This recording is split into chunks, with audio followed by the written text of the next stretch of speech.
Assalamualaikum warahmatullahi wabarakatuh. Selamat sore teman-teman.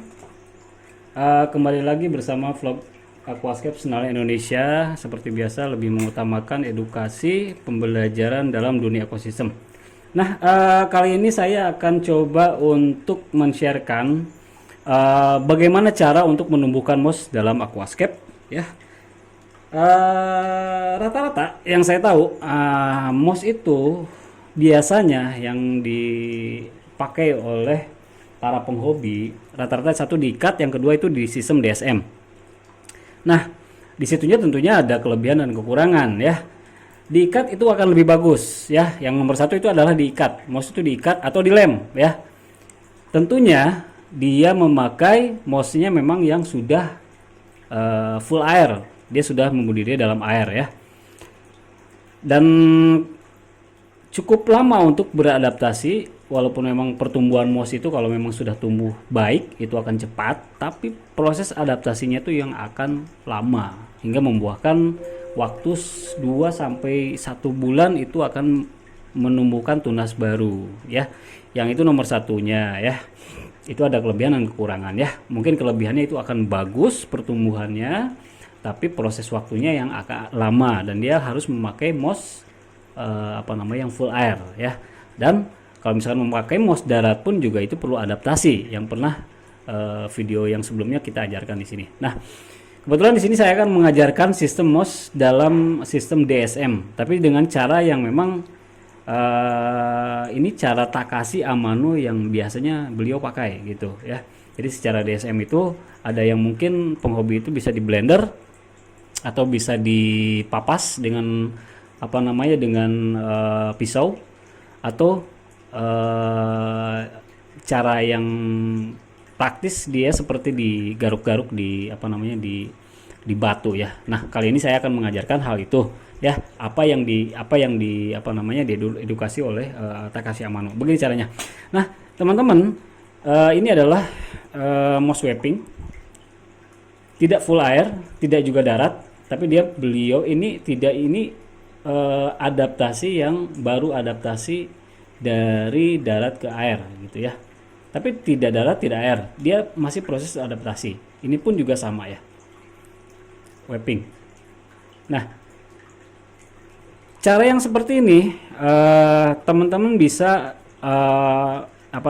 berbagai moss teman-teman bisa pakai, ya, cara seperti ini, ya. Apapun jenisnya itu moss itu bisa pakai, ya, dengan cara yang seperti ini. Ini cara DSM, tapi kita coba untuk cara yang Takashi Amano coba, ya. Biasanya kalau beliau sih dipapas oleh dengan cara dipisau, ya, dipapas lalu ditempelkan di batu, ya. Tapi kali ini saya akan coba untuk mengedukasi beliau dengan cara yang digisik-gisik di batu, ya. Begini caranya, teman-teman. Ini batu adalah batu larva, tapi batu ini sudah ditenggelamkan dulu, ya, biasanya di air biar dia agak lembab. Nah, caranya seperti ini. Dimana teman-teman letakkan moss ini, biasanya kalau ingin setup dari aquascape, itu di setup dulu hardscape-nya, ya. Kalau misalkan sudah selesai hardscape-nya, tentunya kita lihat perkembangan di mana akan meletakkan moss tersebut supaya dimensinya akan terlihat gitu, ya. Nah, kalau teman-teman sudah melakukan hal itu dan dirasa itu cukup lumayan bagus dari hardscape-nya, boleh teman-teman letakkan moss itu, ya. Seperti ini caranya. Kita lihat. Jadi ini tidak di blender atau tidak dicacah oleh pisau, tapi kita coba untuk digisik-gisik, sebutnya kalau dalam bahasa Sunda itu tuh. Jadi secara asal seperti ini, cuman yang menurut dimensi teman-teman sukanya dia berada di mana nanti pertumbuhannya. Nah, seperti ini. Jadi kalau di Sunda mah itu digisik-gisik, ya, lur. Ini menurut saya sih paling simpel. paling paling hasilnya paling paling apa namanya paling natural yang saya suka ya. Cuman ya mau hanya proses waktu aja sih ya. Itu ya yang namanya aquascape kan butuh kesabaran ya. Nah, ini harus perlu kesabaran dengan cara mouse ini biar teman-teman apa yang disukai sesuai harapan ya seperti ini ya caranya.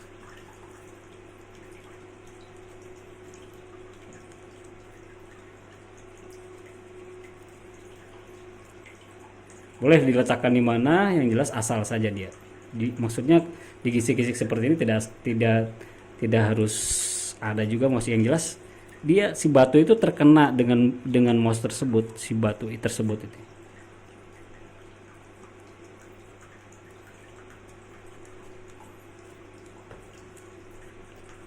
Kesimpulannya sih sama aja dengan yang di blender atau di cacah dengan pisau ya. Tapi saya coba beberapa tahun ke belakang dengan hal ini cukup lumayan hebat, ini pertumbuhannya bagus. Nih begini teman-teman, jadi sesuaikan dengan apa yang dimau teman-teman. Mouse itu diletakkan di mana, lalu digisik-gisik aja seperti ini ya. Dan jangan lupa kalau sudah seperti ini, kalau saya sih ini diletakkan di sini dulu yuk, nanti akan saya pindahkan ke akuarium atau di sini pun juga tidak masalah. Dengan cara ditutup ya, dengan cara ditutup, tidak boleh dengan cara langsung dibuka seperti ini karena sistemnya ini adalah DSM ya, dia main kelembaban ya supaya hasilnya cukup lumayan apa namanya cepat ya. Nih kayak gini nih.